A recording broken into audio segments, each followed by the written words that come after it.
আসসালামু আলাইকুম। চ্যানেল বাংলা সংবাদে আপনাদের স্বাগতম। সঙ্গে আছি আমি শায়লা শারমিন। বিস্তারিত জানাতে সংবাদ জুড়ে থাকছেন সহকর্মী জান্নাতুল আফসানা। 5 আগস্টের মধ্যে যে কোনো মূল্যে জুলাই সনদ ঘোষণা করতে হবে বলে জানিয়েছেন জাতীয় নাগরিক পার্টির আহ্বায়ক নাহিদ ইসলাম। এই সময় জুলাই সনদ ঘোষণা না হওয়া পর্যন্ত জাতীয় শহীদ মিনারে অবস্থানের কথাও জানান তিনি। বিচার, সংস্কার এবং নতুন সংবিধানের দাবিতে দেশব্যাপী জুলাই পদযাত্রার অংশ হিসেবে রোববার বিকেলে শেরপুর শহরের থানা মোড়ে আয়োজিত সমাবেশে এসব কথা বলেন তিনি। অন্তর্বর্তীকালীন সরকারের সাবেক এই উপদেষ্টা বলেন, জুলাই অভ্যুত্থানের প্রায় 1 বছরের মধ্যেও আমরা এখনো দৃশ্যমান বিচার দেখিনি। আওয়ামী লীগের দোষরা বিভিন্ন জায়গায় রয়ে গেছে, প্রশাসনে ঘাপটি মেরে বসে রয়েছে।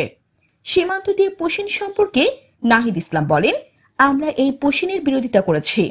আমরা ভারত সরকারকে স্পষ্টভাবে বলেছি, সীমান্তে কোনো হত্যাকাণ্ড আমরা মেনে নেব না, সীমান্তে কোনো পুশিন আমরা মেনে নেব না। আমরা এও বলেছি, পুশিন করতে হলে আওয়ামী লীগের সন্ত্রাসীদের পুশিন করুন, শেখ হাসিনাকে পুশিন করুন।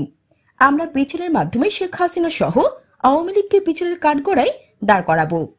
জাতীয় নাগরিক পার্টি শেরপুর জেলা শাখার প্রধান সমন্বয়ক ইঞ্জিনিয়ার লিখন মিয়ার সভাপতিত্বে সমাবেশে অন্যান্যের মধ্যে এনসিপির উত্তরাঞ্চলের মুখ্য সংগঠক সার্জিস আলম, দক্ষিণাঞ্চলের মুখ্য সংগঠক হাসনাত আব্দুল্লাহ, এনসিপির মুখ্য সমন্বয়ক নাসিরউদ্দিন পাটোয়ারি, সিনিয়র যুগ্ম আহ্বায়ক সামান্তা শারমিন, সিনিয়র যুগ্ম সদস্য সচিব ডাক্তার তাসলিম জারা সহ জেলা উপজেলার অন্যান্য নেতৃবৃন্দ বক্তব্য রাখেন।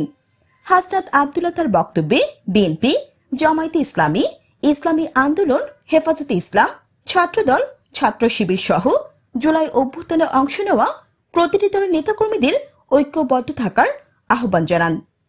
এর আগে শহরের শহীদ মাহবুব চত্বর থেকে জুলাই পদযাত্রা শুরু হয়।